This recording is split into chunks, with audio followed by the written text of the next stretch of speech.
So welcome everybody. Day two of the program track and the general conference.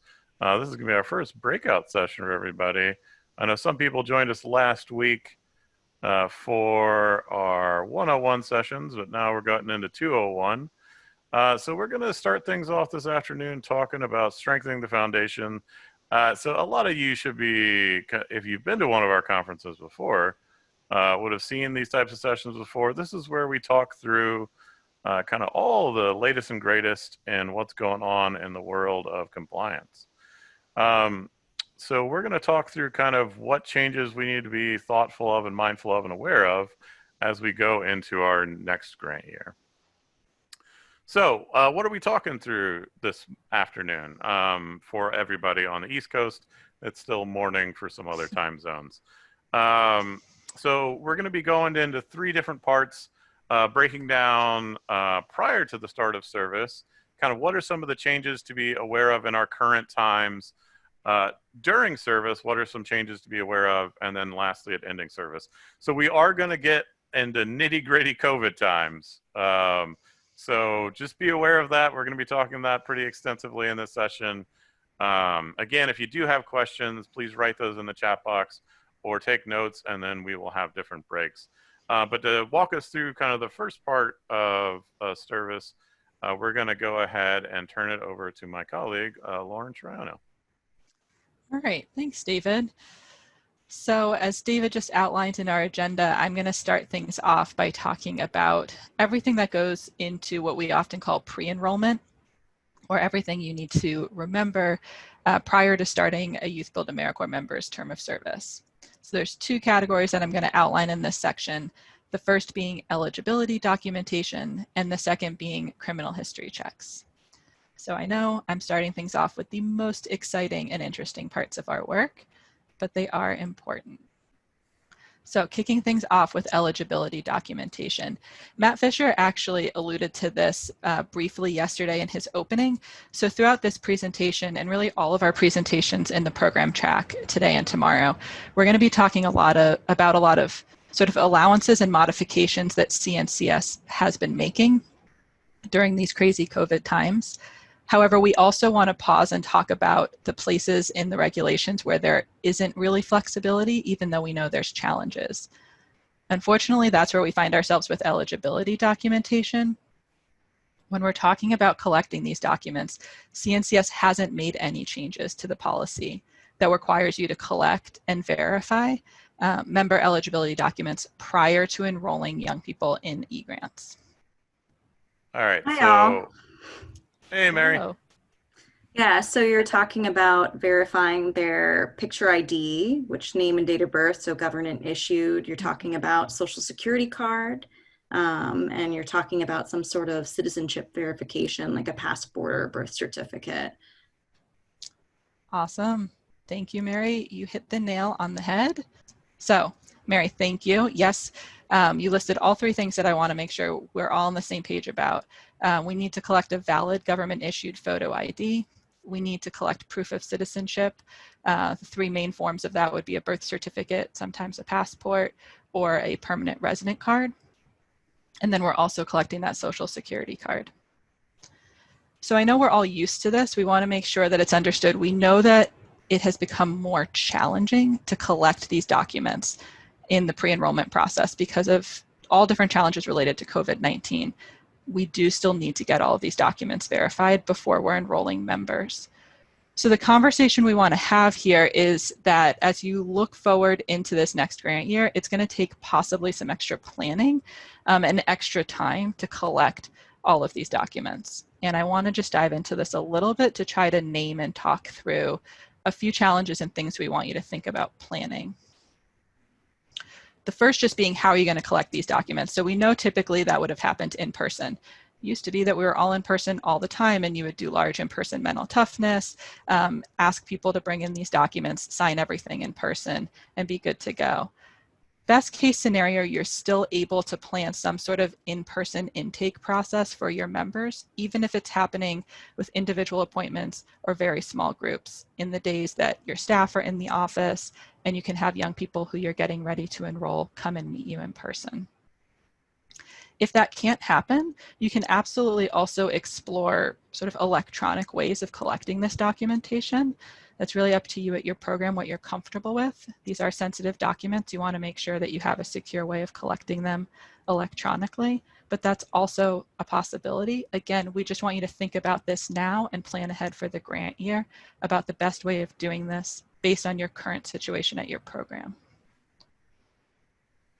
We also know, and we've heard from a lot of you, that it's taking extra time for members to be able to either get a new government-issued photo ID in particular, or even renew it. So again, making sure we're allowing extra time, letting members know very early on that you are going to need that document. So if they need help acquiring it, to start early.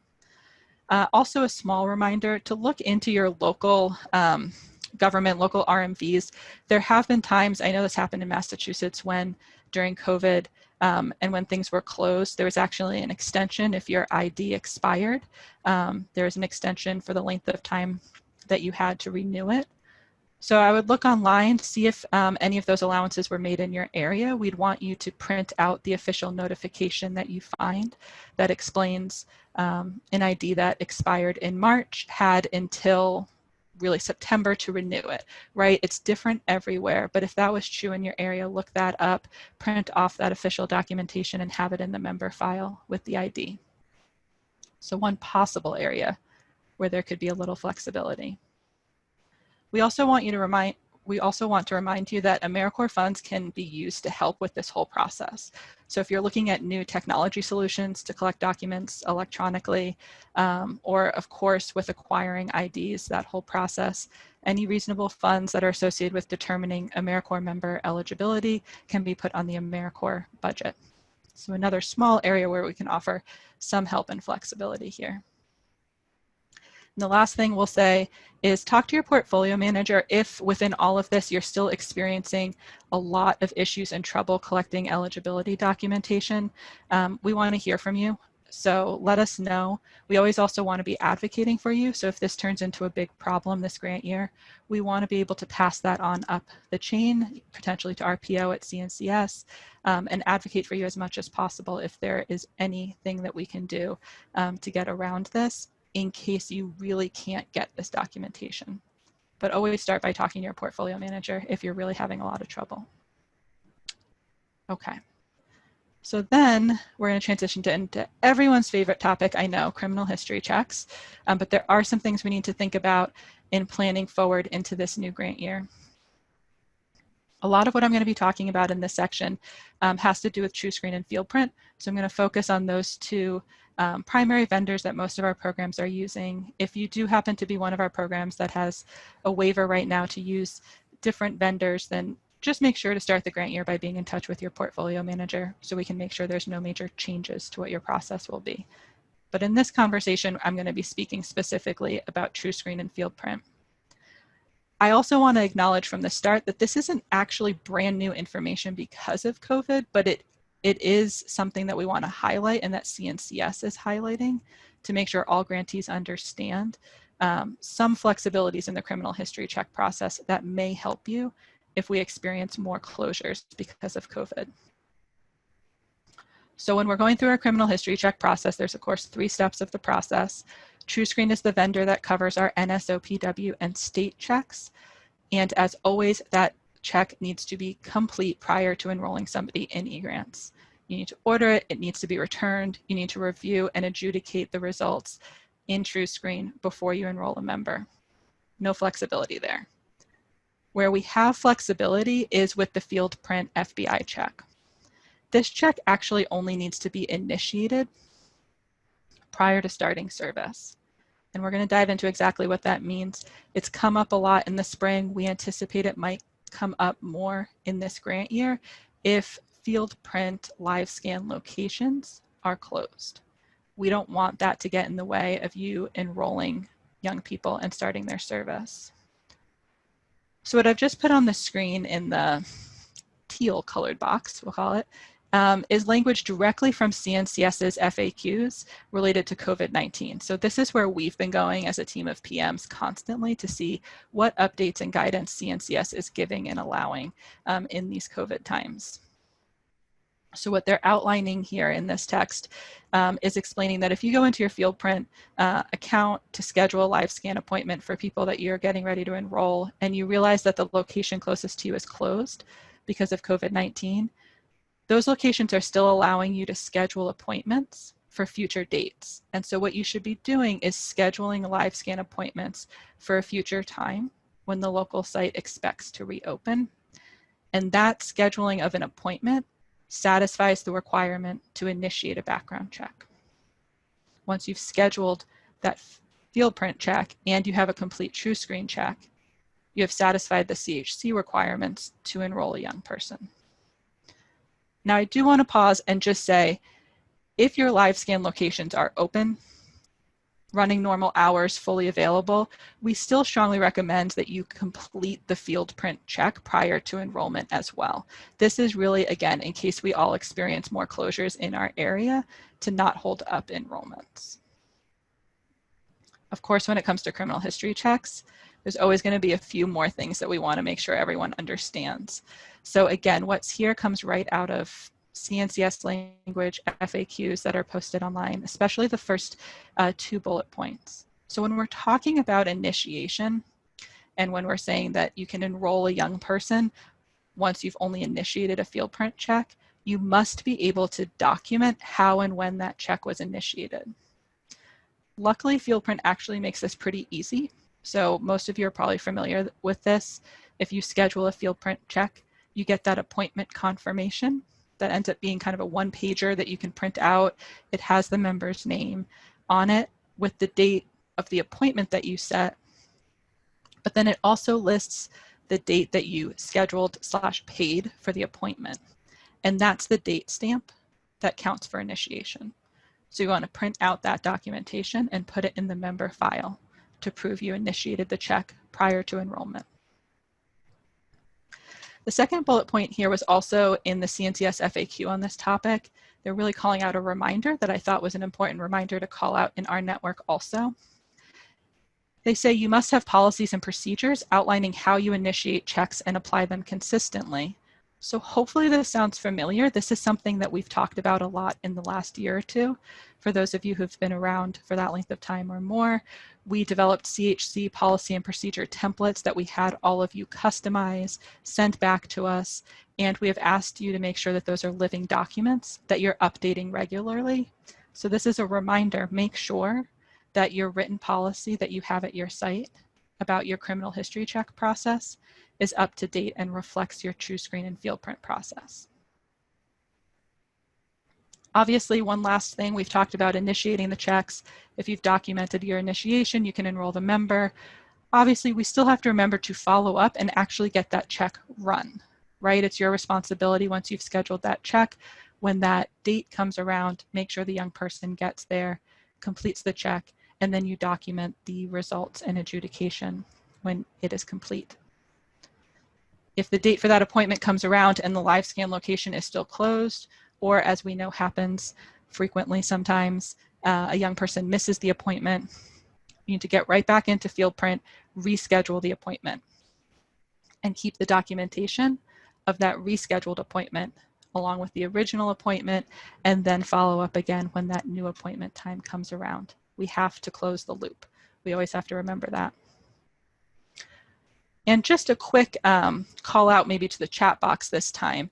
How are we documenting this whole process? When I say remember to go back around, document when you've gotten the checks back, adjudicate the results of the FieldPrint check, and sign off on the whole criminal history check process, what form or document are you using to do that in the member files? Can you write it into the chat box if you know?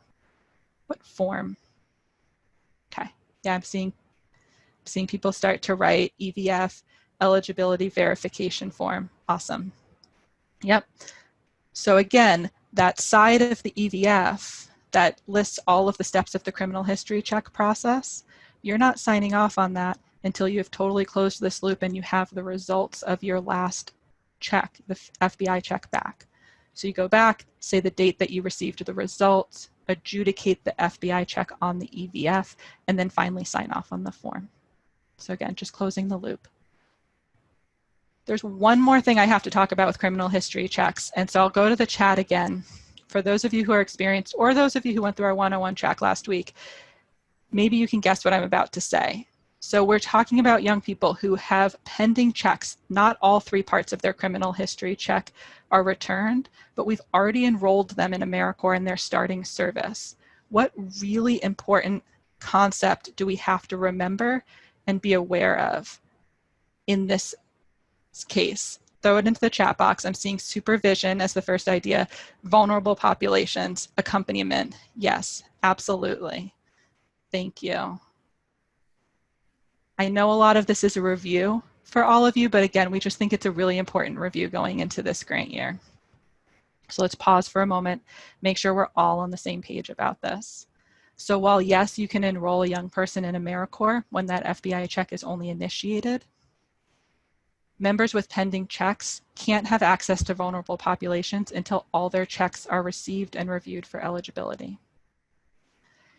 If you were going to have a young person who started their term of service and they still only have a pending FBI check, and they were going to have access to vulnerable populations, you would need to make sure that you are accompanying that member.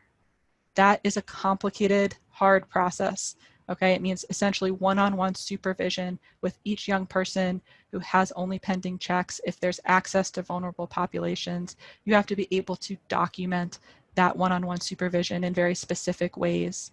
And we really would rather, for the most part across our network, you're not worrying about accompaniment. Instead, what we're saying is that members with pending checks will not have any access to vulnerable populations until all of their checks are received and reviewed. So you want to think about the service activities that you're scheduling early on in your service term and make sure that you're not scheduling anything that would put the members into contact with vulnerable populations until all of their checks are returned. All right. One more thing, and then we're going to get to a question break. I think that there's been questions being thrown into the chat, and so we're going to talk about all of them. Let me just say one more thing, and it's a quick note about waivers. So if you, and as a quick piece of context, if folks are new and are not sure what this means. So as we've moved into using TrueScreen and FieldPrint as our 2 primary CNCS approved vendors to run criminal history checks, we have allowed some programs to apply for waivers in order to use other vendors instead of those 2. So if you were already approved for a waiver in the 2019-2020 grant year, you're going to hear from our team this week about the status of that waiver. Many will just be rolled over into the new grant year. It may be that a couple are not. You're probably already talking to your portfolio manager if that's the case. But in any event, you'll hear from us this week about those waivers. And we also want everyone in the network to understand that if you are interested in applying for a new waiver for this coming grant year, we are still accepting applications. So if you were considering it last year, but you didn't, you're still having a lot of trouble with TrueScreen and FieldPrint for different reasons in your area, or you're anticipating significant changes to your process this year, the best first thing to do is get in touch with your portfolio manager, talk that out with us, and we could always send you that application for a CHC waiver, and we are still accepting those on our team.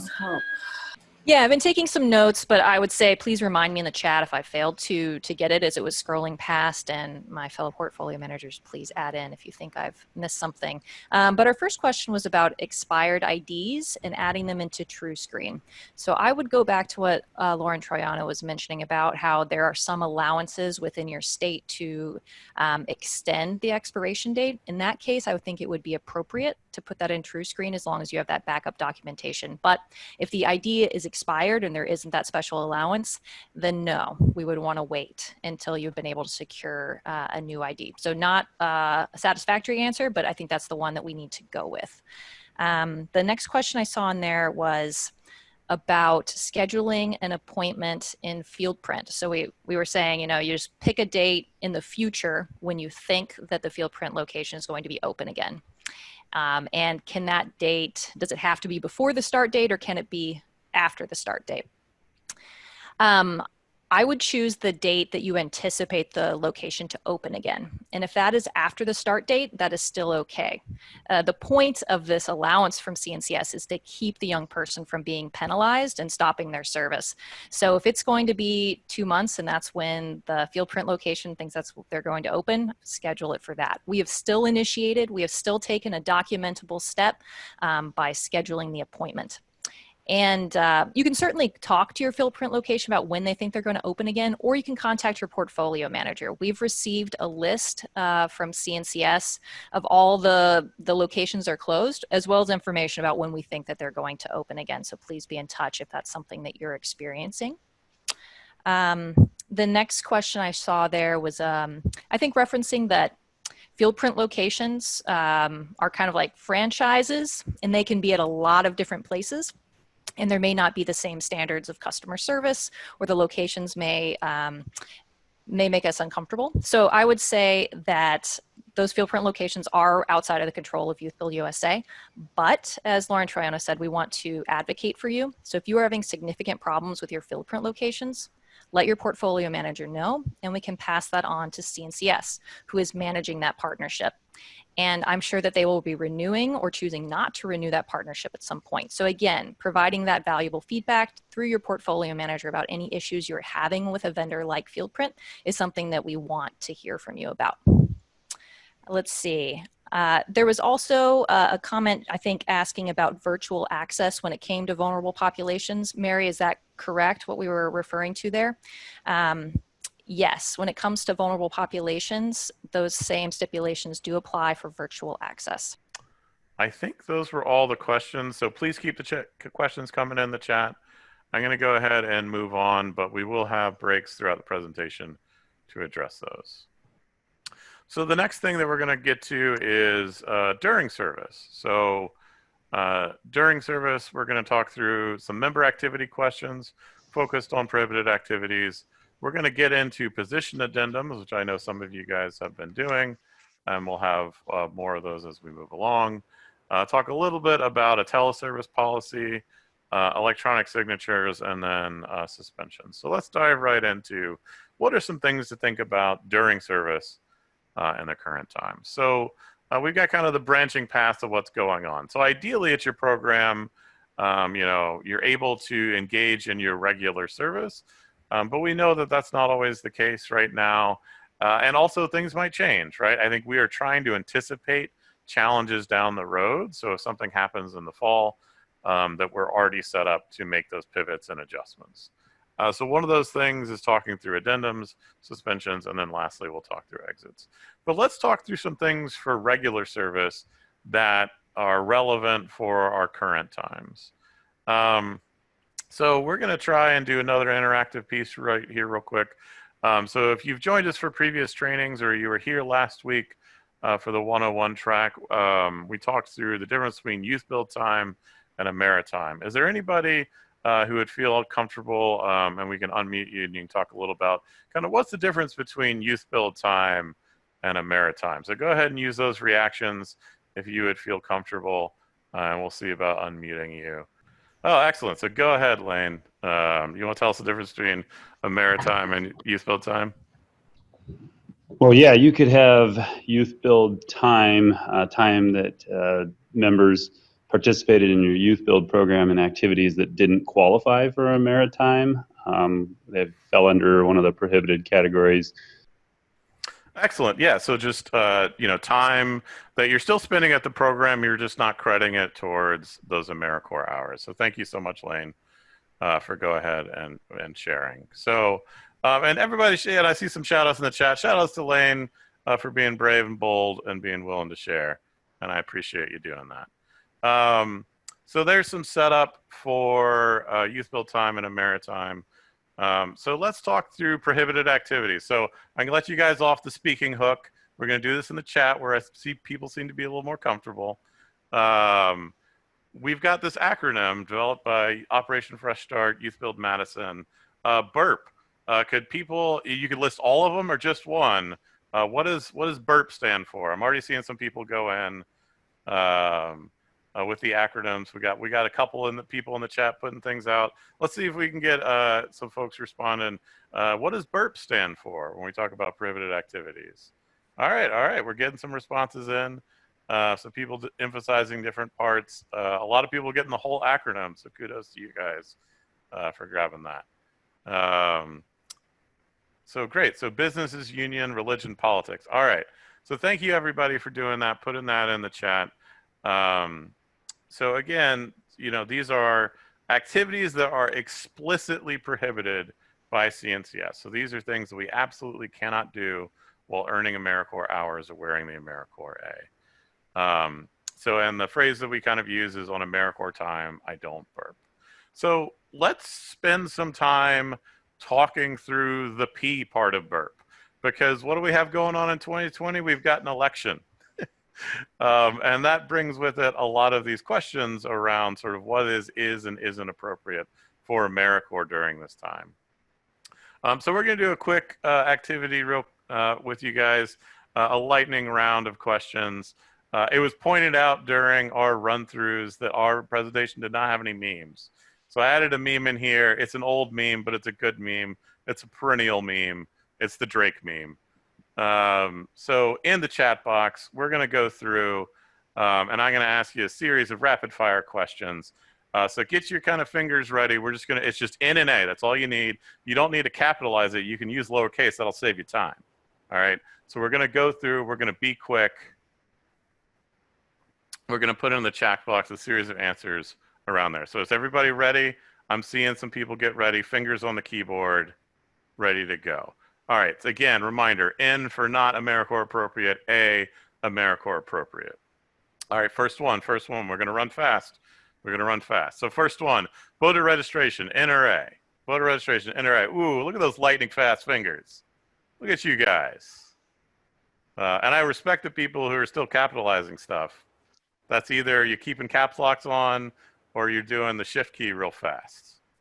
So yeah, I think universally we've got the N here. Yes, this is an N. We're going to get to the answer key in a second, but let's go ahead and move along. All right, elected official visiting the program. What do we think?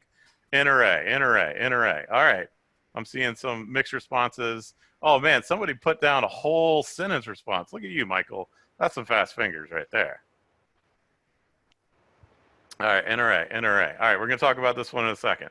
All right, promoting the census. All right, NRA, what do we think? Census. We got some mixed responses there. Some people saying N, some people saying A. We're going to see in a second. All right, teaching about the branches of government. What do you guys think? NRA here. Where are we going to put this? And for the record, I am not endorsing the NRA. Even though I'm saying that quickly, and that's how it could sound. So we got some N's and A's in the chat. Okay. Endorsing a candidate. Speaking of endorsing, what do you guys think? Endorsing, NRA there. Oh, somebody putting in multiple N's. Big nose there. All right. I'm feeling it. Somebody put in unless you think they'll win. Okay, that's not how the game works. Okay, I appreciate the sentiment, but not how it works. Going to a protest. We got a lot of protests going on right now. What do you guys think? Going to a protest. All right, we're getting the N's in the chats. We got a Y there. Y is not on the list. We got an A with an asterisk over there. All right, we're getting there. All right, and last one, driving people to the polls. You helping out? You got an old lady. She can't make it there. You guys are just being nice. Driving an old lady to the poll. What do you guys think? All right, some mixed responses there. I think the sympathy for the elderly person was getting in the chat there. So let's go over some of the answers. Thank you all for doing that. Again, lightning fast fingers, everybody. So great job there. So let's talk through kind of some of these different ones. Voter registration drive. That's a big N there. Even nonpartisan voter registration drives considered a political activity, so that's a big N. Now, there was some discussion around this next one, elected official visiting the program. So we put it under the A. I think some people correctly pointed out that you kind of have to know why they're visiting the program, right? So if they're coming to the program as a political event to promote their campaign, then this would be an N. If they're just coming to learn about the program, then we're okay with it, all right? So some of these, there is going to be a gray area, and that's where we can have the conversation. Promoting the census. That was listed as an N. Why is the census partisan? That's an excellent question. We're going to get to that in just a second because it involves some updates there. Teaching about the branches of government. I think most people are on board with this. You know, you're just teaching folks in the classroom. That's okay. Endorsing a particular candidate. It doesn't matter if they win or not. Just pointing out there, Michael in the chat being cheeky there. Endorsing a candidate is a big no. Going to a protest, that's also a no. Unfortunately, that's not something you should be doing on AmeriCorps time and AmeriCorps gear. And then driving people to polls, again, also a no. So I just want to emphasize, and a trend you might see here in some of these responses is that we are very conservative and very careful about this, both at CNCS and YouthBuild USA, about political activities. And the language they actually use involves, you shouldn't even have the appearance of impropriety. So we're not just talking about doing something, but it's something that might appear like it's political. So we are very cautious about this. So I did want to list out some very specific things from CNCS. This is from the prohibited activities. We condense all this down to the BURP acronym because it makes it easier for people to remember. And it's overall helpful. But there is some specific language that we do want to be aware of, especially talking about political activities, because there's going to be a lot of this going on in 2020. It's just going to affect you all and your young people. So any attempts to influence legislation, it specifically calls out engaging in protest, petition, boycotts, or strikes. It talks about, you know, any partisan political activities geared towards office. Any, you know, position that's going to include advocacy for a political party, candidate, or legislation, right? And then lastly, it specifically says conducting a voter registration drive. So that's one of those ones that's listed. Now, somebody mentioned about the census. So this is new this year. This was actually added in May of 2020, where when they came out with the new terms of conditions, it had language specifically around the census, and they don't want AmeriCorps members engaging with census activities during service hours. So that's something that was clarified and added in 2020. And so they are considering that a prohibited activity. And so that's why we're not going to engage in that earning service hours. Election and polling activities. So again, this is something that was added in 2020. So not engaged in helping out or supporting polling locations, again, being considered political. So again, you know, there's a lot of restrictions here, but I do want to point out that we are talking about while you're wearing the AmeriCorps A and on AmeriCorps time. So these are just kind of some things that you want to be aware of as we go through it. So I want to get on my soapbox a little bit here. So now that I've kind of like talked through all the things you can't do, I want to talk a little bit about, you know, how our perspective on it as AmeriCorps Department and YouthBuild USA is that despite all these rules, we want you and your young people to be engaged with your community and the challenges and things going on. So don't let these rules prevent you from being an informed citizen, from helping to inform your young people as a citizen, from, you know, getting your young people a voice out there. There's a lot going on right now, and we need the voice of the young people in our communities making a difference and having their voices heard.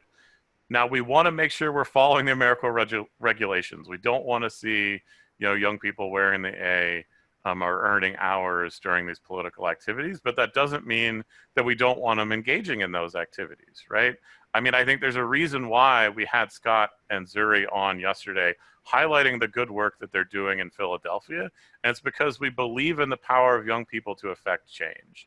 So despite all these rules, despite all of the challenges about making this happen, we want to make sure that we're there to support you for this.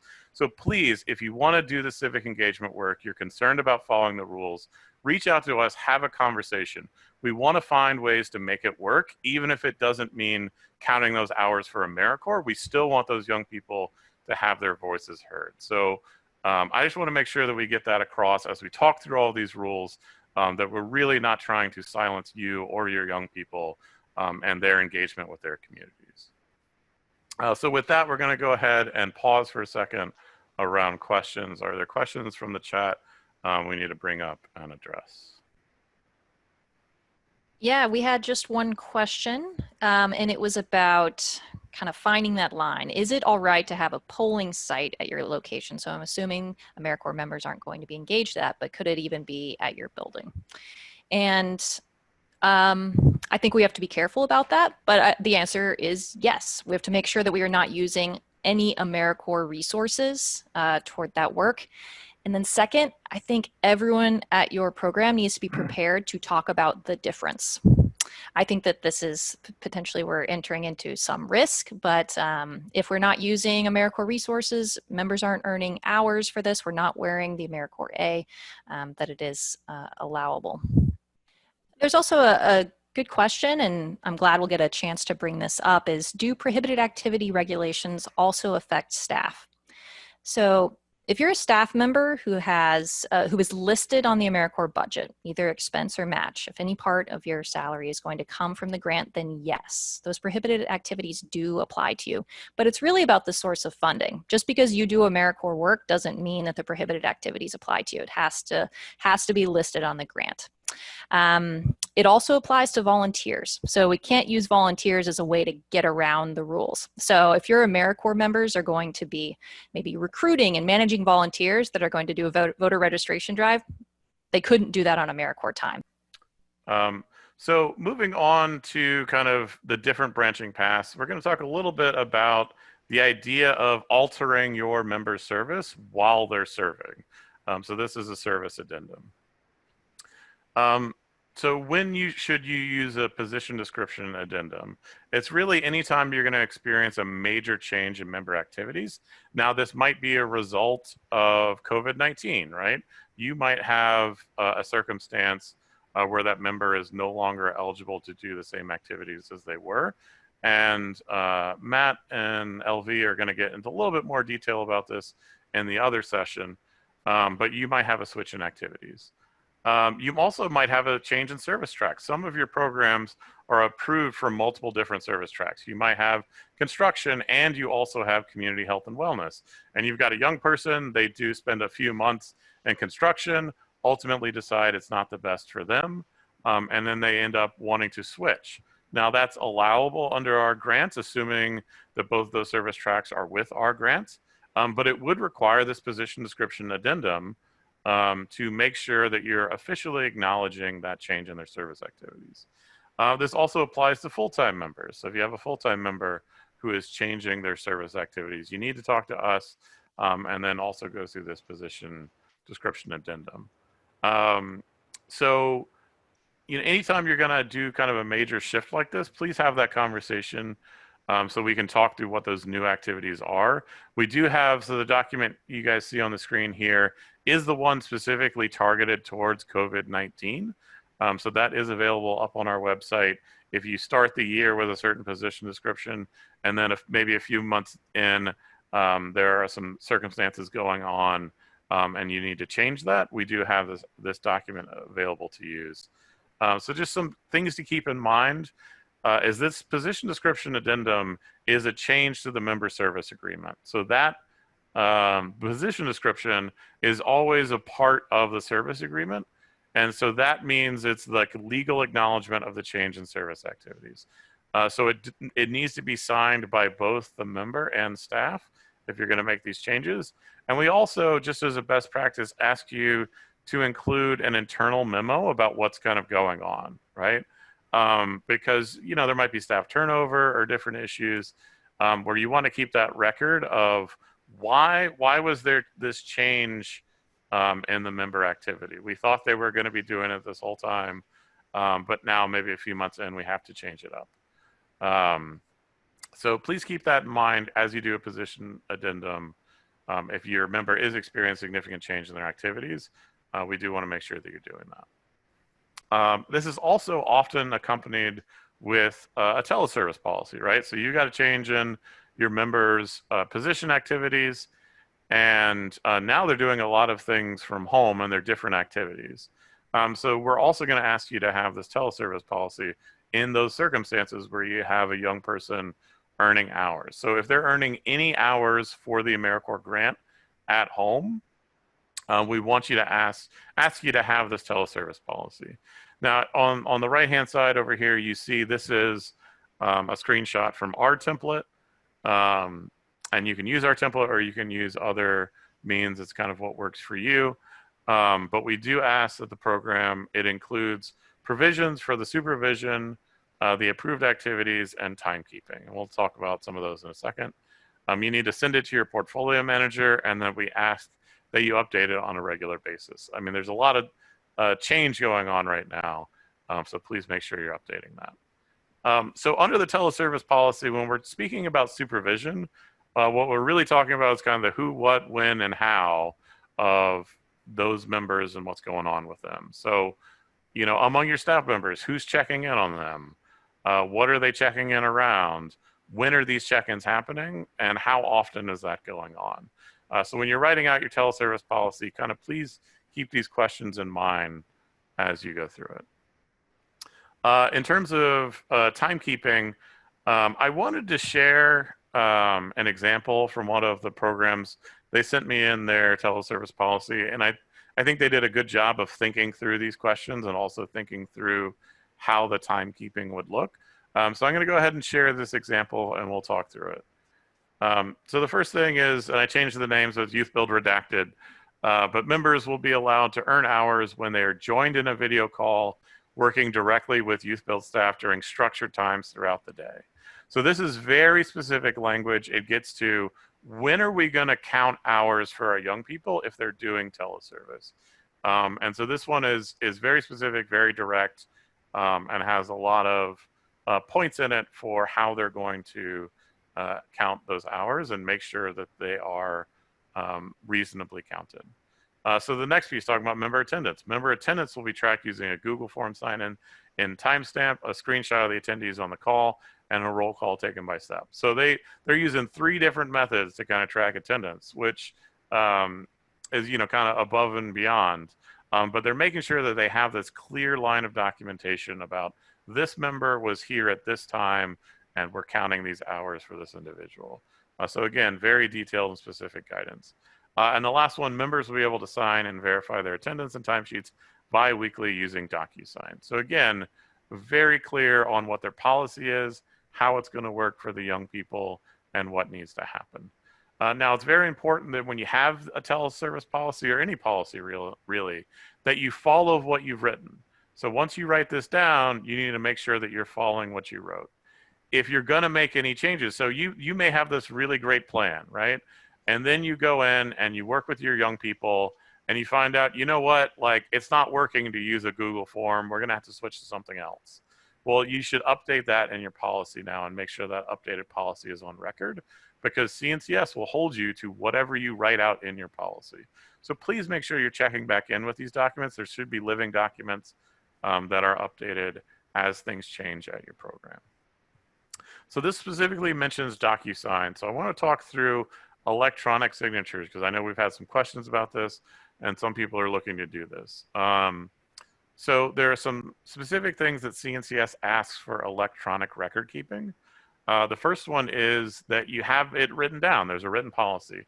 It could be that teleservice policy that I just mentioned, or it could be written down elsewhere. But you have it written down that you're going to be using this as part of how you're collecting signatures and part of your record keeping. The next piece, it really is that there has to be a way that identifies the particular individual and that there's also a timestamp to that approval. So there's some very specific language there, but that's kind of what it boils down to is can whatever you're using verify who it is, and is there a timestamp to that information? And then once things are signatured, then there shouldn't be any alterations. unless there's a clear auditable record of the revision. So this is why something like just an email, if somebody wrote an email saying I sign off on this, wouldn't really be sufficient for CNCS purposes. So that's why if you are going to go down this route and have your young people or staff doing these types of electronic signatures, we really do recommend that you use a form of third-party verification. There are a lot of different apps out there right now that are doing this. DocuSign, I think, is probably the most popular, and here's kind of a picture here. Also, Lauren Vermouth did some research and was able to find other ones that would meet the standards like HelloSign, Adobe Sign, Wondershare Sign X. So there are a lot of different ways to do this, but if you're going to have these electronic signatures be a regular part of your program, we do recommend that you spend some time and some resources on getting a third-party system that has all of these components that are required. So this would be an allowable expense under your AmeriCorps grant. So if you do need to go down this route, then it is something that you could put into your budget. So talk to your fiscal manager if you need to make some edits to your budget, but we do want to make sure that you have those available. So I went through all that relatively quickly, so we're going to pause here for a second. All right, sorry, actually I'm going to talk through suspensions and then we'll pause here for a second. So suspensions, if you are going to have young people that unfortunately aren't able to serve, then going through suspensions at the program. So just some reminders. I know a lot of you guys have seen some of this before, but when you suspend the member, it adds that time onto their service experience. Again, if this is a case where like you shut down for COVID, it could be potentially really helpful. They cannot earn hours or have benefits during a suspension.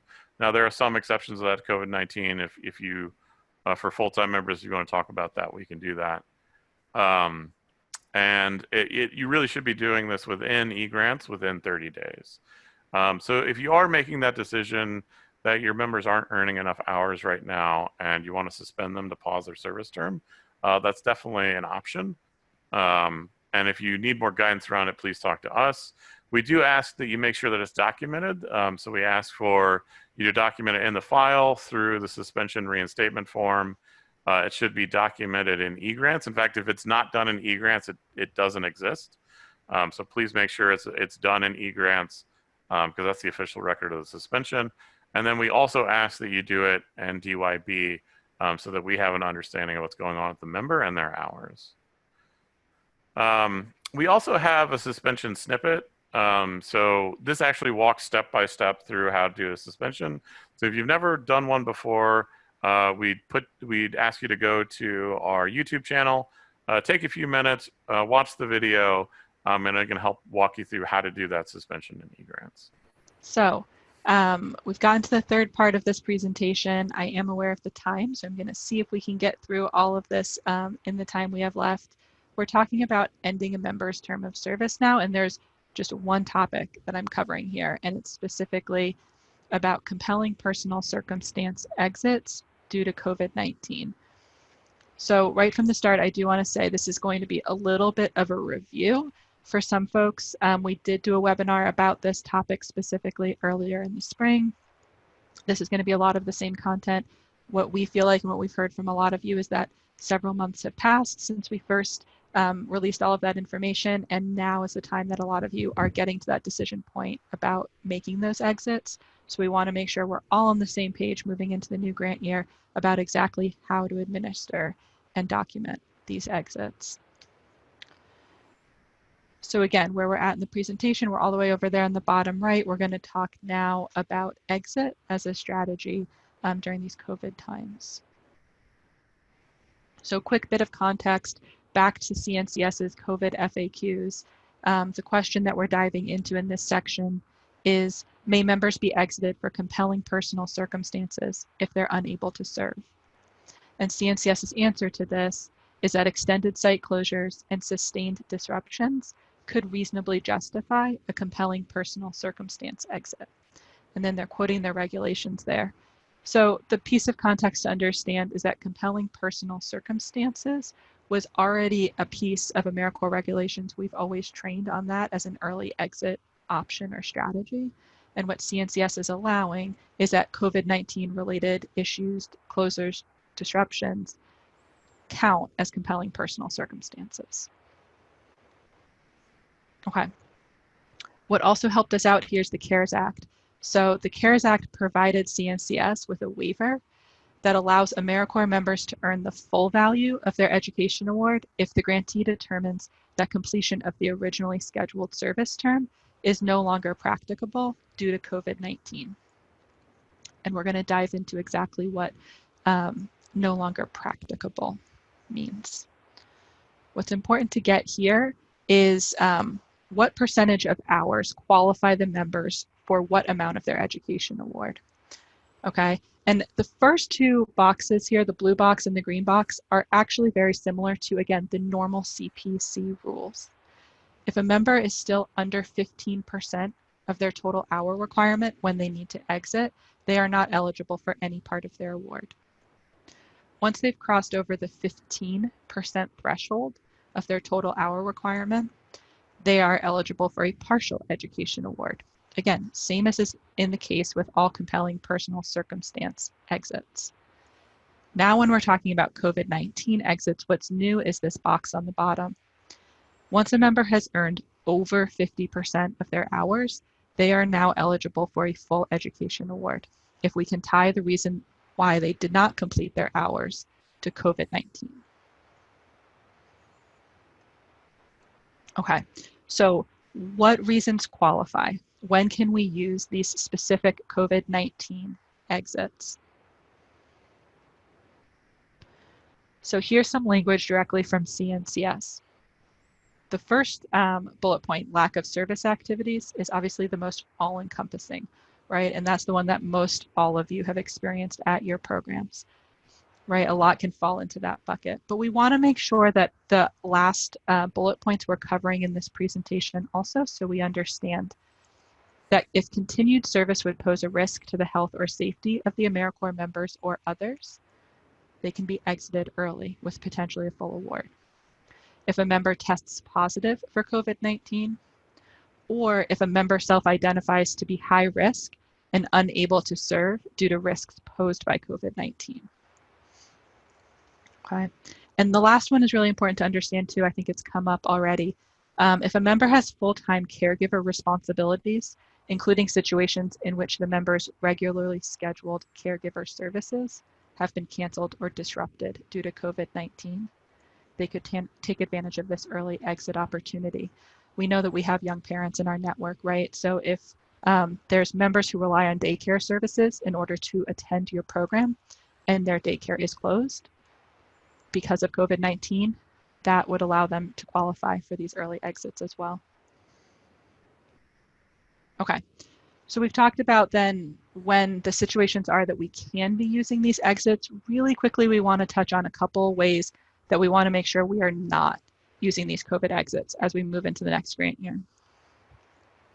We want to all set the expectation right now that the new goal is not 50% of the members' hours, okay? So the goal is still 100% of the hours. The goal is still 450 hours for quarter-time members, 1,700 hours for full-time members. That's the expectation we're starting the grant year with. If during the course of the member serving, they are unable to complete all of their hours because things happen at your program related to COVID-19, yes, they can take advantage of this opportunity, but we don't want all of a sudden the goal to be 50%. And connected to that, we should not be re-enrolling members after COVID exits within the same grant year. So we don't want to see you getting a young person over 50% of their hours saying, oh, I can exit them, get them that full education award, and re-enroll them in a new slot and get them on their way to earning a second education award. Sounds like a great solution to getting a young person more education awards and also filling your slots, but we do not want you to do this, okay? We think it would be a really big red flag for our network.